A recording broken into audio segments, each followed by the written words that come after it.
Bonjour frères et sœurs en Christ. Nous allons nous exhorter parce que la Bible nous demande de nous exhorter à chaque fois, à chaque moment qu'il est possible. Frères, nous allons nous exhorter. Le sujet de notre exhortation, c'est une vidéo qui se balade sur la toile actuellement. Une vidéo dans laquelle on dit « Arrête d'aider les gens. Arrête de penser à ceux qui ne pensent pas à toi. Arrête d'être là pour ceux qui te prennent pour une option. Arrête d'aimer ceux qui ne t'aiment pas. Arrête d'appeler ceux qui ne t'appellent pas. Arrête de chercher ceux qui ne t'appellent pas. La vie est déjà tellement trop stressante, trop stressante. Et le fait de chercher ceux qui ne te cherchent pas peut t'augmenter le stress et te compliquer la vie. Alors, cet homme incite aux gens d'arrêter de chercher ceux qui ne les cherchent pas. Nous, en tant que des chrétiens, en tant que ceux qui ont décidé de marcher selon la volonté de Dieu, nous disons non à ce genre de messages parce que c'est des messages qui peuvent citer à la haine, qui peuvent citer à l'orgueil. C'est des messages qui peuvent séparer les familles. C'est des messages qui peuvent apporter la division. C'est en fait une forme d'incitation à la haine. Une forme d'incitation au manque, d'encourager les gens à ne pas avoir l'amour en eux. Donc c'est pour cela que je fais cette petite exhortation pour encourager ceux qui ont l'amour en eux. Parce que vous devrez comprendre que ceux qui n'ont pas l'amour en eux ne peuvent pas vous en donner parce qu'ils n'en ont pas.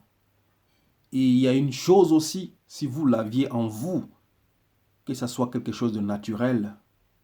Parce que l'amour, quand on la donne, on n'attend pas quelque chose en retour. Bien, quand on aime ou qu'on cherche quelqu'un, nous ne devions pas nous attendre à un retour. C'est une grande erreur. Si nous sommes vraiment amour, si nous aimons vraiment les autres, si nous cherchons vraiment les autres, nous ne devrions pas les chercher parce que nous attendions un retour. Et cela, si jamais on cherche les gens ou on aime les gens et qu'eux, ils ne nous cherchent pas, ça ne devrait pas nous faire mal parce que c'est quelque chose qui est en nous et c'est naturel en nous. Ces désirs, cette envie, ce sentiment d'amour, ce sentiment d'aimer les gens. Donc, nous devrions beaucoup faire attention à certains messages qui se véhiculent sur le net. C'est des messages qui peuvent inciter à la haine. C'est des messages qui peuvent inciter à la séparation. C'est des messages qui peuvent inciter à l'orgueil, qui peuvent détruire. Et une chose que je vais mentionner, c'est que nous devions aussi faire attention parce que forcément, ce n'est pas forcément ceux qui nous appellent ou ceux qui nous aident ou ceux qui sont avec nous tout le temps qui sont vraiment nos amis, qui sont nos familles, qui sont nos amis. Ce n'est pas celui qui prend tes nouvelles à chaque fois, celui qui est là à chaque fois présent dans ta vie, celui qui t'appelle à chaque fois, qui est vraiment ton ami, qui est vraiment quelqu'un qui t'aime. Nous devons faire attention parce que l'amitié ne veut pas dire être présent dans la vie de quelqu'un à chaque fois, de répondre présent à chaque fois, d'être là au secours à chaque fois. Nous devions aussi comprendre qu'il y a certaines personnes qui nous appellent chaque fois pour prendre nos nouvelles. Ça peut aussi être des mauvaises personnes qui se déguisent, qui portent un masque d'être bons et pourtant ils appellent juste pour prendre des nouvelles et savoir comment est-ce que nous allions, comment est-ce que nous vivions, comment est-ce que nous entreprenons nos vies, juste pour avoir un sujet de conversation.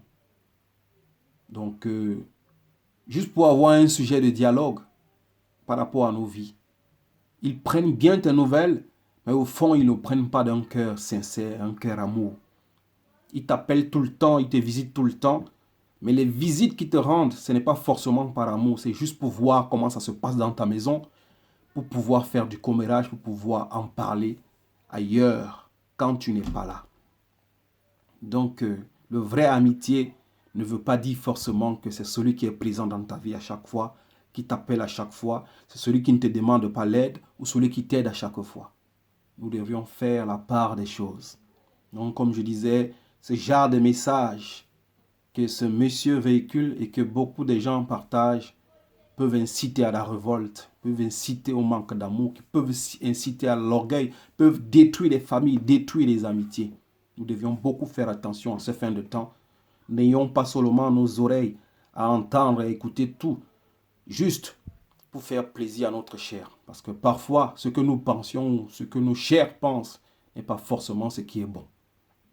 Nous allons aller, nous qui sommes chrétiens, nous ne pouvons rien faire selon la parole de Dieu parce que la Bible déclare que la crainte de Dieu, c'est le début de l'intelligence, de la sagesse. Donc Dieu a mis en moi 2-3 versets de sagesse afin que je puisse partager avec mes frères et sœurs pour les dire, faites attention à ce genre de message. Ne vous laissez pas abattre, ne vous laissez pas transformer parce que c'est des messages qui viennent détruire. C'est des messages qui incitent à la jalousie. C'est des messages qui incitent au manque d'amour. C'est des messages qui viennent rendre les cœurs des hommes et des femmes durs. C'est des messages qui viennent rendre des gens orgueilleux. Ça, c'est des messages qui ne devraient même pas circuler. Que Dieu nous donne la sagesse, la compréhension, afin que nous puissions comprendre et nous entendre dans cette petite exhortation. Seigneur, nous te confions ce moment. Donne-nous la sagesse et l'intelligence. Ouvre notre entendement. Parle-nous et enseigne-nous au nom de Jésus-Christ. Amen. Frères et sœurs, nous allons dans le livre de Proverbes, c'est le livre de la sagesse, Proverbe 18. Nous ne faisons rien qui ne vient de nous, mais c'est poussé par l'Esprit que les hommes ont parlé de la part de Dieu. Dieu nous donne la sagesse en toute situation dans la vie. Dans toute situation sociale, Dieu nous parle à travers sa parole qu'il nous a laissée, cette parole qui est lui-même. Proverbe 18, verset 24. Verset 24 nous dit, « Celui qui a beaucoup de compagnons les a pour son malheur. Celui qui a beaucoup d'amis doit savoir qu'il a beaucoup de ces amis-là pour son malheur. » Donc, premièrement, chacun de nous doit connaître que tu ne devrais pas chercher à en avoir autour de toi beaucoup d'amis. Parce que si tu as beaucoup d'amis, tu les as pour ton malheur.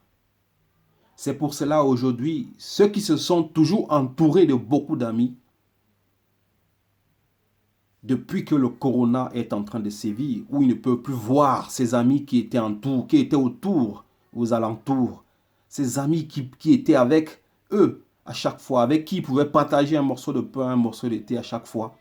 Le corona est venu mettre terme à certaines relations et beaucoup se sentent parfois frustrés, beaucoup se sentent affaiblis, beaucoup sentent un manque d'amour, beaucoup sentent qu'ils sont délaissés, mais ça peut être juste une erreur. C'est juste parce que vous êtes resté dans un confort où vous pouviez avoir les gens autour de vous à chaque fois, où vous pouviez avoir quelqu'un à qui parler à chaque fois, mais depuis que la calamité du corona est venue, il n'y a plus ces gens autour de vous. C'est des choses qui peuvent vous rendre fragile parce que vous avez toujours forgé votre amitié à être avec les gens. Tu peux avoir des vrais amis qui peuvent rester à distance pendant des années, mais c'est des gens qui te tiennent à cœur. Et vraiment, des vrais amis. Et ça, il n'y en a pas beaucoup. C'est pour cela que la Bible dit, celui qui a beaucoup d'amis les a pour son malheur. Donc, frères et sœurs, si tu sais en toi-même que tu en as beaucoup d'amis, fais attention parce que tu les as pour ton malheur. C'est pour cela que beaucoup d'entre nous sont surpris depuis que le corona a apporté cette distance entre nous. Certaines se sentent délaissées, certaines se posent des questions. Pourquoi mon ami ne m'appelle pas? Certaines se posent des questions. Pourquoi? Mais juste parce qu'on avait construit autour de nous un confort d'amis et pourtant qui n'étaient pas vraiment des amis. Les amis, on les compte au bout du doigt. Donc, comme je disais tout à l'heure, l'ami n'est pas forcément celui qui t'appelle à chaque fois ou qui vient chez toi à chaque fois. Ton ennemi peut t'appeler à chaque fois, juste pour avoir de tes nouvelles, pour savoir comment tu as dormi, pour que ça le permette d'opérer ou de te détruire ou bien de mal parler de toi. Il peut venir chez toi à chaque fois. Mais c'est juste pour savoir juste comment ça se passe chez toi. Pour pouvoir avoir des stratégies pour venir détruire ton foyer. C'est des choses où nous devions faire attention. C'est pour ça que la Bible nous dit ici, celui qui a beaucoup d'amis les a pour son malheur. Évitez d'avoir autour de vous beaucoup de gens. Vous n'avez pas beaucoup d'avoir un nombre de personnes pour vivre, pour vous sentir aimé, pour vous sentir bien, pour sentir que vous êtes une personne heureuse ou heureux. Vous n'avez pas besoin de tant de personnes autour de vous. Faites attention parce que ces nombres de personnes qui vous disent je t'aime, tu es bien, tu es comme si, la majorité ne le disent pas. Ça ne vient pas de leur plus profond. C'est des mots qui viennent superficiels, qui sortent juste pour vous faire plaisir. C'est pour cela, quand vous ne voyez pas ces gens autour de vous qui vous disent je t'aime ou qui vous appellent à chaque fois, beaucoup d'entre nous peuvent être frustrés. Ils sont mal dans leur peau. Que chacun apprenne à se construire, à avoir une vie qui est la sienne. Quand tu vois l'autre, tu l'as vu, tu ne l'as pas vu, tu ne l'as pas vu. Mais tout cela sans la haine, sans l'animosité, sans des messages de ce genre qui n'ont pas de place parmi nous. La Bible dit ici, celui qui a beaucoup d'amis les a pour son malheur. Mais il y a des amis plus attachés que des frères. Le même livre de Proverbes 24, 18, 24 nous dit, mais il y a des amis plus attachés que des frères. Et tu ne peux pas avoir des amis plus attachés que des frères nombreux. C'est impossible. Ils sont peu. Et tu peux les compter au bout du doigt si tu as appris à les connaître et que tu sais que tu as vraiment des amis. Parce que en ce siècle où nous sommes, il n'y en a pas. Nous avions beaucoup des amis de circonstances. Nous avions beaucoup d'amis parce qu'il m'a soutenu pendant les moments difficiles. Nous avions beaucoup d'amis parce qu'il m'appelle tous les jours. Mais des vrais amis, on les compte au bout du doigt.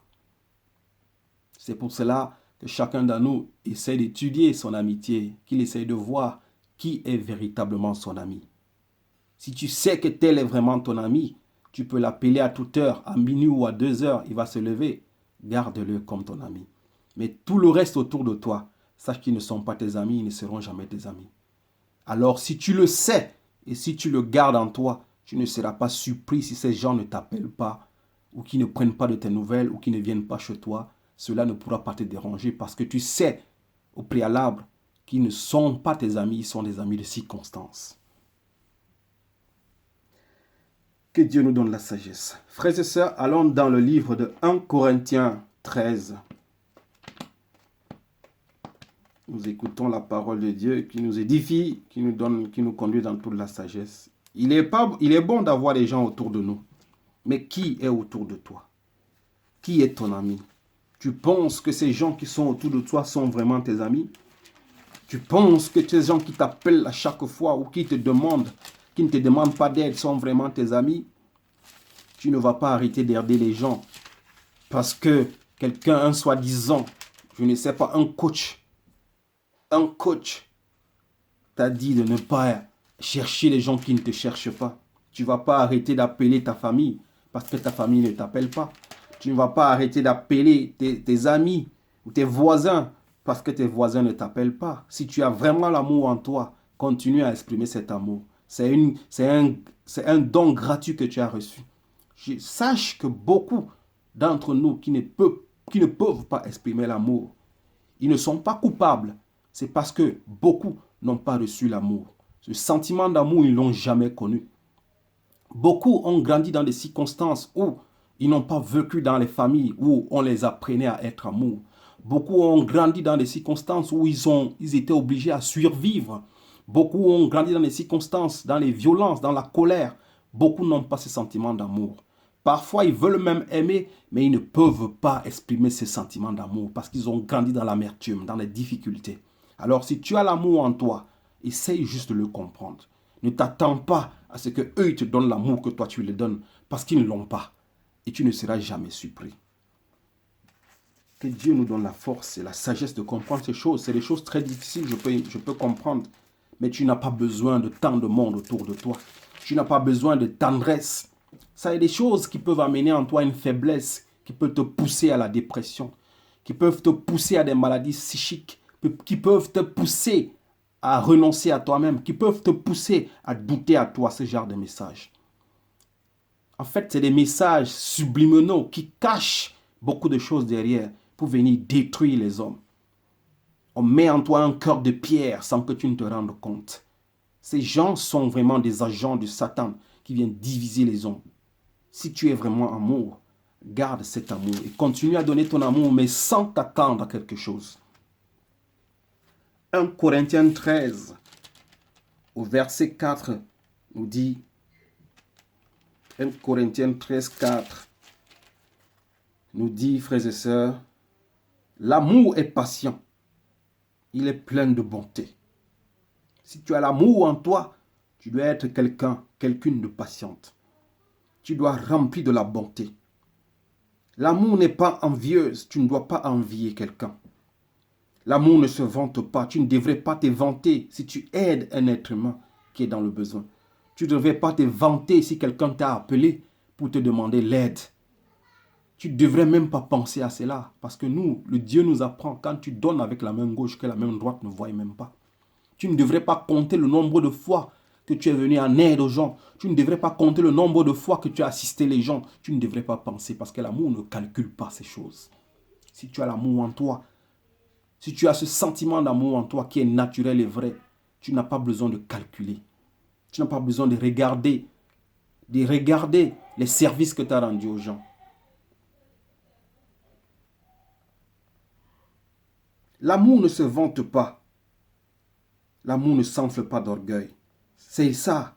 À partir du moment où tu dis, si tel ne m'appelle pas, je ne l'appelle pas aussi, tu te remplis d'orgueil. Tu veux détruire ton cœur d'amour.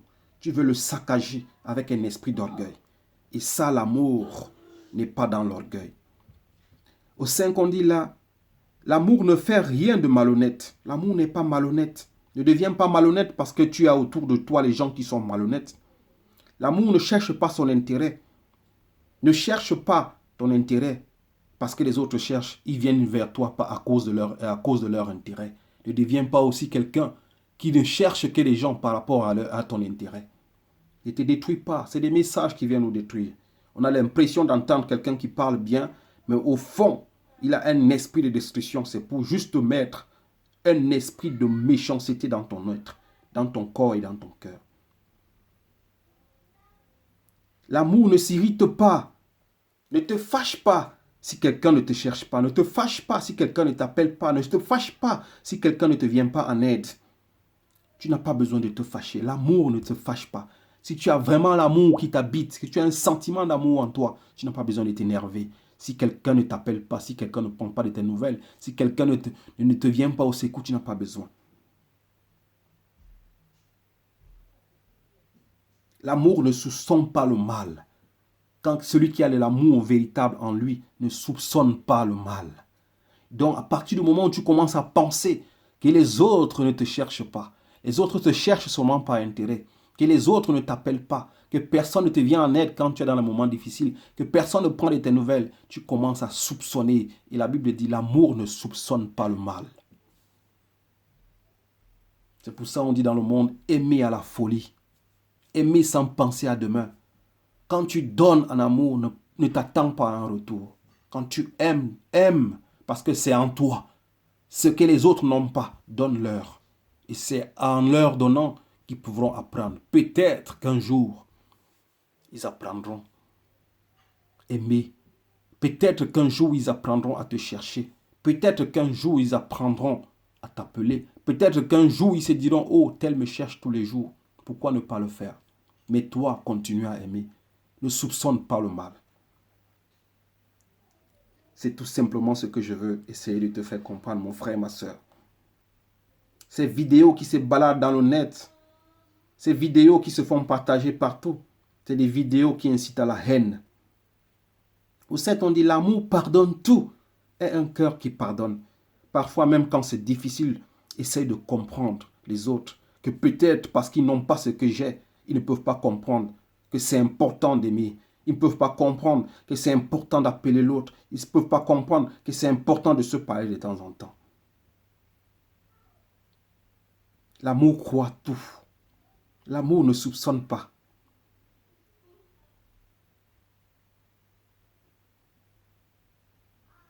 L'amour pardonne. Il croit en tout. Il est Père. Tout. L'amour supporte tout. Apprends à supporter parce que tu as l'amour en toi. Ne délaisse pas les gens. Qu'ils souffrent, tu refuses de les aider maintenant. Tout simplement parce que tu as écouté le message de cet homme qui prêche la méchanceté, l'orgueil, le désamour. Mon frère, ma soeur, ne change pas ta personne à cause de ce genre de messages qui viennent t'influencer. Nous allons finir notre exhortation dans le livre de Matthieu. Frères et sœurs, que Dieu nous aide. Nous vivons un siècle difficile. Ne recherchons pas beaucoup de gens autour de nous. Nous sommes surpris aujourd'hui à cause du corona qu'il n'y a plus personne autour de nous. C'est parce que nous avions toujours cherché à nous entourer. Mais ce n'est pas ça la vie. Nous sommes déjà bien entourés par nos enfants, nos femmes, nos maris. Cela devrait nous suffire. Mais si par amitié, nous acceptons les gens autour de nous, acceptons-les, mais sans attendre un retour. Acceptons-les tout simplement parce que nous sommes amour. Ne les acceptons pas parce que nous attendons que, comme nous les aidons, ils vont nous aider en retour. Je ne le dis pas parce que je suis parfait en amour, mais nous apprenons à être amour. Alors gardons notre amour, ne nous irritons pas, ne nous détruisons pas, ne calculons pas le bien que nous faisons aux autres.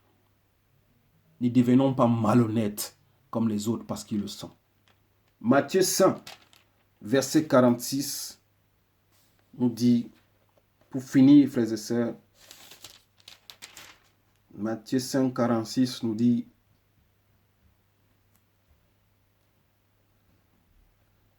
si vous aimez ceux qui vous aiment, quelle récompense méritez-vous? Les collectionneurs d'impôts n'agissent-ils pas de même? Si vous aimez seulement ceux qui vous aiment, qu'est-ce que vous faites d'exemplaire? Qu'est-ce qui prouve que vous êtes une bonne personne? Les mauvaises personnes, comme les collectionneurs d'impôts dans le temps, ceux qui volent, font pareil. Les voleurs font pareil. Ils cherchent aussi leurs amis voleurs. Les méchants cherchent aussi leurs amis méchants. Alors si toi qui es une bonne personne qui est pleine d'amour, tu cherches. Si toi qui es plein d'amour, tu aimes seulement ceux qui t'aiment. Quelle est la différence que tu as avec ceux qui ne t'aiment pas ou qui ne te cherchent pas, qui ne t'appellent pas? Ceux qui ne connaissent pas que tu vis des moments difficiles, tu n'es pas différent d'eux. Si tu te transformes comme eux. Au 47, on dit, et si vous saluez seulement vos frères, que faites-vous d'extraordinaire? Les membres des autres peuples n'agissent-ils pas de même? Si tu appelles seulement ceux qui t'appellent, tu ne fais rien d'extraordinaire.